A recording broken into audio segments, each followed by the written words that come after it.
Hello my dear friends, good morning. Welcome to online class of English and my YouTube channel English Classes by Sony Sir. Students, you know very well that we were learning about tenses, and in the last video I taught you about present continuous tense, and today in this class we are going to learn the next type of present tense, that's named present perfect tense.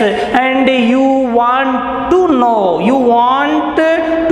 that what is present perfect tense. Students, to express actions that completed but whose effect continues, I can say that to express actions completed recently, यानी याद रख करके चलना present perfect tense क्या होता है। मैंने आपको बताया था कि जो काम पूरा हो चुका होता है या जो काम हाल ही में पूरा हुआ है उसको व्यक्त करने के लिए हम लोग परफेक्ट का प्रयोग करते हैं, और हाल ही में प्रेजेंट टाइम को व्यक्त शो कर रहा है, प्रेजेंट टाइम को बता रहा है कोई भी सेंटेंस, तो वहां पे प्रेजेंट काम में लेते हैं।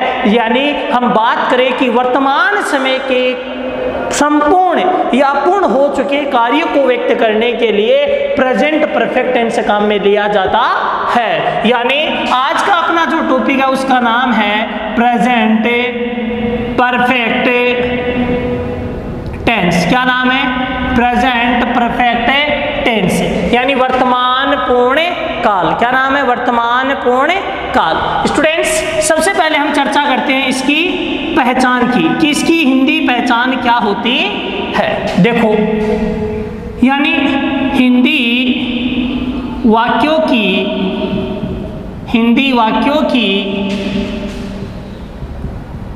क्रिया के अंत में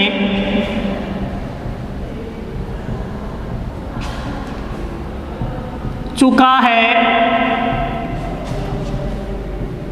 चुकी है, चुके हैं, चुका हूं इत्यादि शब्द आते हैं। क्या आता है? हिंदी वाक्यों की क्रिया के अंत में चुका है, चुकी है, चुके हैं, चुका हूं इत्यादि शब्द आते हैं, या मैं यूं कहूं कि आ है, ई है, ए है इत्यादि शब्द इसमें आते हैं। बात समझ में आई नहीं आई? अब देखो स्टूडेंट्स, इसकी हम लोग बात करें एडवर्ब्स की। किसकी बात करें? एडवर्ब्स की हम चर्चा करें तो एडवर्ब्स का बहुत ही शानदार बेहतरीन सूत्र है जिसका नाम है अलर्ट जस्टी। क्या नाम है? अलर्ट जस्टी, यानी ALERTJSTY। ए का मतलब क्या होता है स्टूडेंट्स? ऑलरेडी। क्या होता है? ऑलरेडी। एल का मतलब क्या होता है? लेटली। क्या होता है? लेटली। ई का मतलब होता है ईवर सिंस। आर का मतलब होता है रिसेंटली। क्या होता है? रिसेंटली। टी का मतलब होता है टिल नाउ। जे का मतलब होता है जस्ट और just now, just now. S का मतलब सो फार। टी का मतलब होता है ट्वाइस, और वाई का मतलब होता है येट और नॉट येट। बेटा ये इसकी एडवर्ब्स है, याद रखना कि इसकी एडवर्ब्स का सूत्र है अलर्ट जस्टी, जिसमें ए का मतलब ऑलरेडी, एल का मतलब लेटली, ई का मतलब ईवर सिंस, आर का मतलब रिसेंटली, टी का मतलब टिल नाउ, जे का मतलब जस्ट, जस्ट नाउ, एस का मतलब सो फार, टी का मतलब ट्वाइस और वाई का मतलब येट या नॉट येट। ये है इसकी इंग्लिश एडवर्ब्स, अंग्रेजी पहचान। या हम बात करें तो एक और इसकी एडवर्ब है जिसका नाम है प्रेजेंटली। क्या नाम है? प्रेजेंटली। यानी प्रेजेंटली भी प्रेजेंट परफेक्ट टेंस की ही एडवर्ब होती है। स्टूडेंट्स, इसके बाद में हम चर्चा करें, यानी ये बात आपके समझ में आ गई कि इसकी हिंदी पहचान क्या है। फिर इंग्लिश में मैंने आपको एडवर्ब्स बता दी, और जितनी भी जो आपकी कॉम्पिटिटिव एग्जाम्स हैं उनमें आपको एडवर्ब्स से संबंधित क्वेश्चंस पूछे जाते हैं, और आपको वहां पे correct form of the verb fill करनी होती है इन द ब्लैंक्स में, याद रख के चलना। तो बेटा इसकी बात करते हैं, इसकी हेल्पिंग वर्ब क्या होती है? तो इसकी हेल्पिंग वर्ब होती है हैज और हैव। हैज और हैव इसकी हेल्पिंग वर्ब होती है।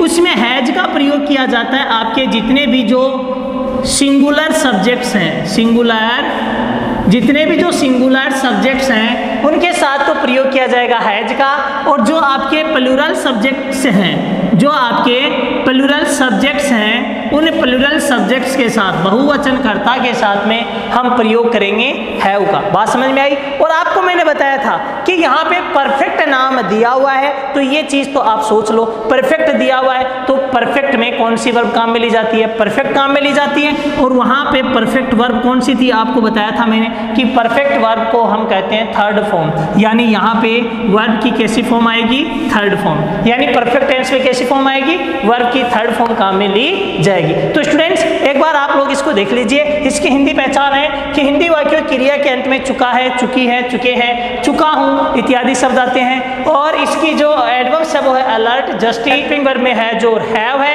हैज का प्रयोग सिंगुलर सब्जेक्ट्स के साथ काम में सिंगुलर सब्जेक्ट्स के साथ किया जाता है, जबकि हैव का प्रयोग है वो प्लूरल सब्जेक्ट्स के साथ किया जाता है, एमवी थर्ड फॉर्म काम में ली जाती है।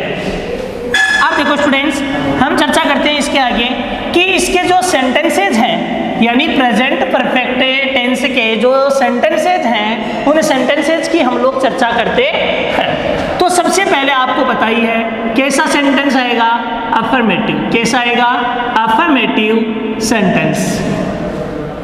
कि अफर्मेटिव सेंटेंस क्या है, इसकी स्ट्रक्चर्स क्या है, ये देखो कि अफर्मेटिव सेंटेंस की स्ट्रक्चर क्या है। तो यहाँ पे सबसे पहले सब्जेक्ट प्लस हैज या have plus verb third form plus object plus other words. ये किसकी स्ट्रक्चर है बेटा, ये है प्रेजेंट परफेक्ट टेंस के अफर्मेटिव सेंटेंस की। कैसे, जैसे मैंने लिखा कि राधा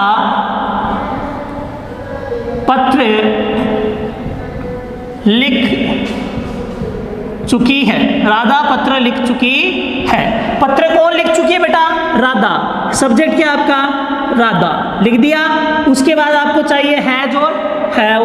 राधा क्या है, सिंगुलर है, इसके साथ क्या लगा दिया, हैज। फिर क्या चाहिए, वर्ब थर्ड फॉर्म। उल्टा गए तो यहाँ पे लिखना, लिखना को बोलते हैं राइट। आपको पता ही है लिखना को क्या बोलते हैं, राइट। इसकी सेकंड फॉर्म होती है रोट और थर्ड फॉर्म क्या होती है, रिटर्न। क्या होती है, रिटर्न। और यहाँ पे मैंने लिख दिया रिटर्न। क्या लिख चुकी है बेटा, पत्र बच गया, पत्र तो क्या लिख दिया, ए लेटर। क्या लिख दिया, ए लेटर। कि Radha has written a letter, Radha एक पत्र को लिख चुकी है। मैंने यहाँ पे लिखा कि लेखक की दादी मर चुकी है। मेरा सेंटेंस ये है कि लेखक की दादी मर चुकी है। कौन मर चुकी है, लेखक की दादी। तो या तो ये लिख दो कि the grand mother of author या ऑथर्स ग्रैंड मदर। क्या लिख दिया आपने, ऑथर्स अपोस्ट्रोफ एस, और आपने लिख दिया ग्रैंड मदर। लेखक की दादी सिंगुलर है और सिंगुलर के साथ हम लोग हेल्पिंग वर्ब क्या काम में लेंगे, हैज। और मैंने क्या लगा दिया, हैज। मरना को बोलते हैं डाई, और यहाँ पे आ गया डाइड। तो क्या हो गया कि authors grand mother has died. कोई दिक्कत नहीं है ना। अब हम लोग चर्चा करते हैं। देखो अगला जो अपना सेंटेंस है वो है नेगेटिव सेंटेंस। कैसा सेंटेंस है, नेगेटिव सेंटेंस। नेगेटिव सेंटेंस का मतलब है नकारात्मक वाक्य। यानी यहाँ पे इसकी स्ट्रक्चर की हम चर्चा करें तो सब्जेक्ट प्लस हैज या have plus not plus verb third form plus object plus other words. ये क्या इसकी, ये इसकी स्ट्रक्चर है। किसकी, नेगेटिव सेंटेंस की।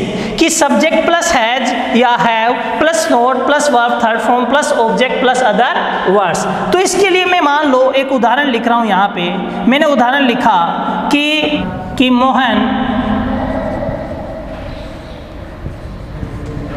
विद्यालय नहीं जा चुका है। मोहन विद्यालय नहीं जा चुका है। ये सेंटेंस मैंने लिखा। विद्यालय कौन नहीं जा चुका है, मोहन। तो क्या लिखा, मोहन। मोहन करता आ गया, उसके बाद हेल्पिंग वर्ब क्या आएगी, हैज या हैव। मैंने क्या लगा दिया, हैज। क्या आ गया, नॉट। जाना को क्या लिखोगे, गो, वेंट, गोन। कहाँ, स्कूल। तो क्या आ गया, to school. Mohan has not gone to school. Mohan विद्यालय नहीं जा चुका है। फिर इसके बाद हम चर्चा करते हैं। तो मैंने यहाँ पे एक और लिख दिया कि जैसे ये लिखा कि मंच पर गाना नहीं गा चुके हैं। वे मंच पर गाना नहीं गा चुके हैं। कौन नहीं गा चुके हैं गाना? वे, क्या लिख दिया? दे। और इसके बाद में आपको पता है दे क्या है? प्लूरल में है, तो इसके साथ क्या आ गया? हैव। और फिर बेटा सेंटेंस कैसा है? नेगेटिव, तो क्या आ गया? नॉट। गाना को क्या लिखोगे? सिंग, सेंग, संग। दे हैव नॉट संग ए सॉन्ग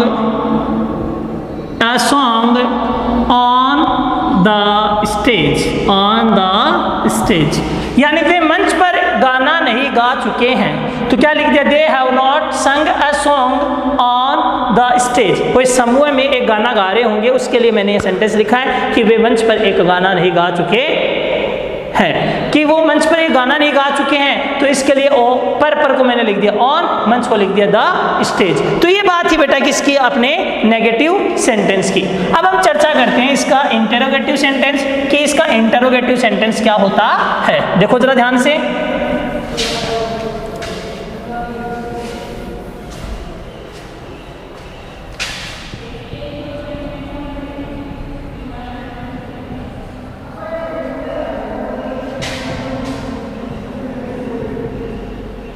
इंटरोगेटिव सेंटेंस में बेटा आपको पता ही है, सबसे पहले क्या आता है? एचवी टाइप, और उसके बाद में क्या है? WHA word type. HV type में क्या है बेटा? स्ट्रक्चर में सबसे पहले हैज या हैव प्लस क्या आएगा?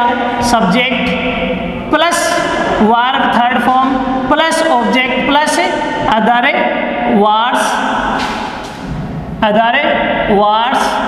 प्लस क्वेश्चन मार्क, ये आ गया। और WH वर्ड टाइप में क्या आ जाएगा? सबसे पहले WHA word plus has plus have plus subject plus verb third form plus object plus other words और प्लस क्वेश्चन मार्क। ये स्ट्रक्चर किसके है? WH word type interrogative sentence की। हम दोनों के उदाहरण देखते हैं। मैंने लिखा क्या रेलगाड़ी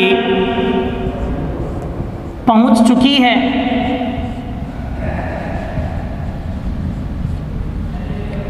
क्या रेलगाड़ी पहुंच चुकी है? यानी इसका उत्तर हाँ और ना में देना है हमें। तो यहाँ पे देखो क्या आ रहा है वाक्य के शुरू में? क्या, तो क्या आ रहा है? तो रेलगाड़ी के अनुसार हमने क्या लगा दिया?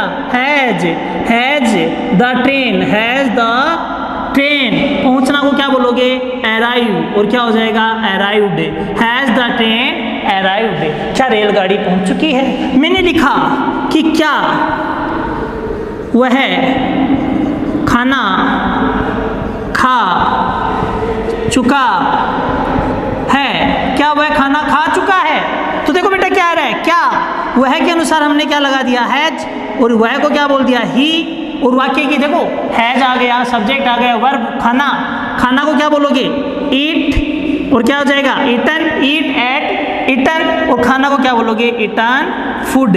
और क्या आ गया? Question mark. Has he eaten food? क्या हुआ है? खाना खा चुका है। बात करते हैं हम लोग WH वर्ड टाइप इंटरोगेटिव की। तो मैंने लिख दिया कि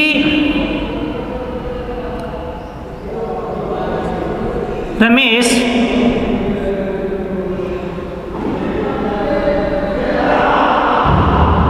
बाजार कब जा चुका है?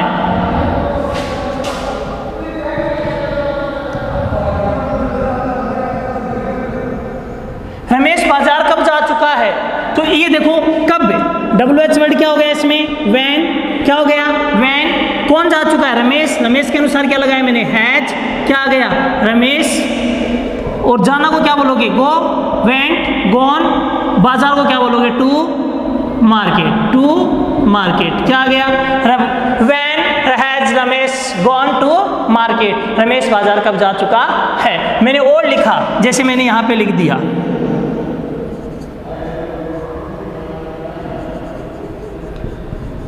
अध्यापक ने क्या पढ़ाया है? अध्यापक ने क्या पढ़ाया है? तो देखो सीधी सी बात है, आ है, ई है, ए है, ये भी किसकी पहचान है? प्रेजेंट परफेक्ट टेंस की है। क्या पढ़ाया है? क्या को WH वर्ड क्या होता है? व्हाट। और आपको पता है किसने पढ़ाया? अध्यापक ने। तो क्या आ गया? हैज। व्हाट हैज, क्या लिख दोगे? The teacher, the teacher.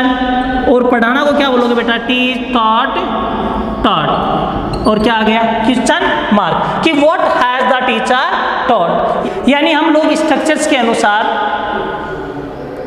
तो अफर्मेटिव, नेगेटिव, इंटरोगेटिव सेंटेंसेज है उनको हम बना सकते हैं, तैयार कर सकते हैं। अब देखो थोड़ी सी एक चीज़ ये ध्यान रख करके चलना, कुछ इसमें मैं बेसिक बात बता रहा हूँ। यानी मैं यूँ कहूँ कि use of present perfect tense उसकी मैं बात बता रहा हूँ, आपको ध्यान से देखना है कि बेटा याद रखना कि प्रेजेंट परफेक्ट टेंस उसका प्रयोग कहाँ किया जाता है। एक नंबर बात है कि to express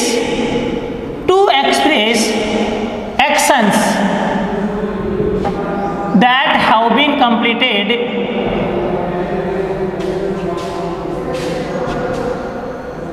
but whose effect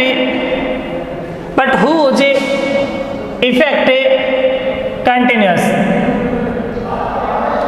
कि ऐसे काम को व्यक्त करने के लिए किया जाता है जो पूरे हो चुके हैं लेकिन उनका प्रभाव अभी भी है। जैसे मैंने लिखा कि I have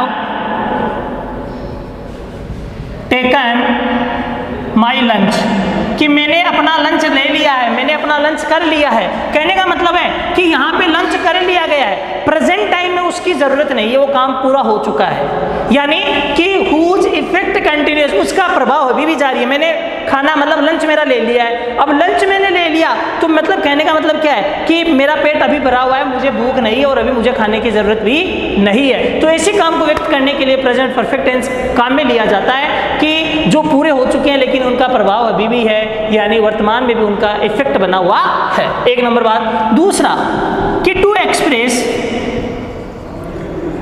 actions completed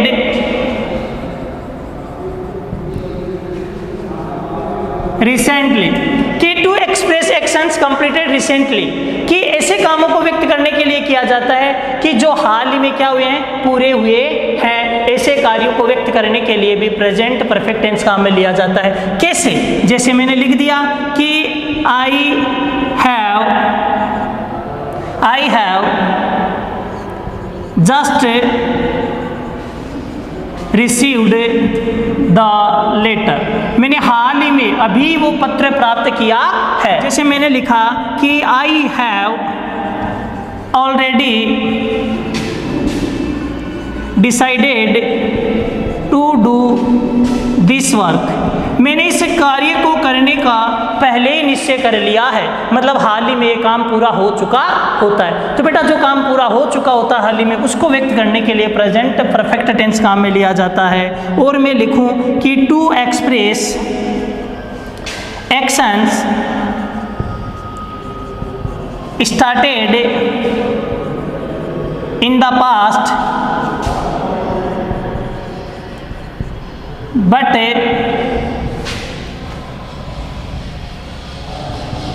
continued up to the present moment, कि ऐसे काम को व्यक्त करने के लिए प्रेजेंट परफेक्ट टेंस काम में लिया जाता है जो क्या हो चुके हैं? भूतकाल में शुरू हुए थे और उनका प्रभाव वो क्या है? अभी भी वर्तमान में भी, यानी वर्तमान में भी वो जारी है। कहने का मतलब है इस स्थिति में हम लोग किसका प्रयोग करते हैं? सिंस और फोर का। अब आप मुझे कहोगे सर सिंस और फोर का प्रयोग तो हम लोग किस में करते हैं? परफेक्ट कंटिन्यूअस में करते हैं। यहाँ पे हम लोग परफेक्ट में सिंस और फोर का प्रयोग कैसे करते हैं? बेटा याद रखना कि कुछ वर्ब्स ऐसी होती है, कुछ वर्ब्स ऐसी होती है, उन वर्ब्स के साथ में हम लोग याद रख के चलना सिंस फोर वाले वाक्यों में has oblique have plus verb third form काम में लेते हैं। कैसे? जैसे मान लो मैं ये लिखूं कि मैं उसको 10 साल से जानता हूं, तो मैंने लिख दिया कि I have non him for 10 years, कि इसका मतलब क्या है कि मैं उसे अभी भी जानता हूं, यानी मैं उसे अभी भी जानता हूँ। जैसे मैंने लिख दिया कि I have lived in Patna since 1990, कि मैं पटना में 1990 से रह रहा हूँ। कहने का मतलब मैं अभी भी रह रहा हूँ, अभी भी रह रहा हूँ। इस सेंटेंस में यहाँ पे लिव्ड आ रहा है, ये सेंटेंस अपन लोग यहाँ पे प्रेजेंट परफेक्ट का कर रहे हैं तो भी सही है, और यहाँ पे मैंने ये लगा दिया कि हैव बीन लिविंग, क्या लगा दिया, हैव बीन लिविंग, तो भी ये सेंटेंस सही है बेटा, रोंग नहीं होगा। लेकिन इस सेंटेंस में आप ये नहीं लिख सकते हैव बीन नोइंग, आप काम में नहीं ले सकते। क्यों? जैसे मान लो नो, सी, ये कुछ वर्ब्स हैं, नो है, सी है, हियर है, ये कुछ वर्ब्स ऐसी हैं जिनको हम सिंस और फॉर वाले सेंटेंस में प्रेजेंट परफेक्ट का ही उनके साथ प्रयोग करते हैं। तो याद रख के चलना, सिंस और फॉर वाले वाक्यों में भी हम लोग प्रेजेंट परफेक्ट टेंस काम में लेते हैं। वैसे प्रेजेंट परफेक्ट कंटिन्यूअस टेंस भी होता है, लेकिन कुछ ऐसी वर्ब्स होती है, उन वर्ब्स के साथ में हम लोग हैव, हैज और have plus verb third form काम में लेते हैं। कौन से वाक्यों में? सिंस और फॉर वाले वाक्यों में। अब देखो आगे हम बात करते हैं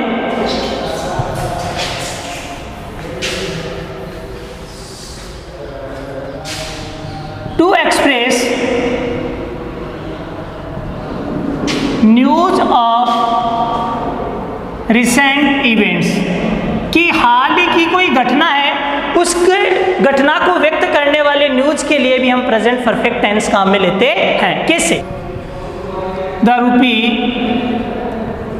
has fallen against the dollar, कि रुपए है उसकी कीमत में गिरावट आई है, किसकी बजाय? डॉलर की, यानी डॉलर से रुपया है वो नीचे चला गया।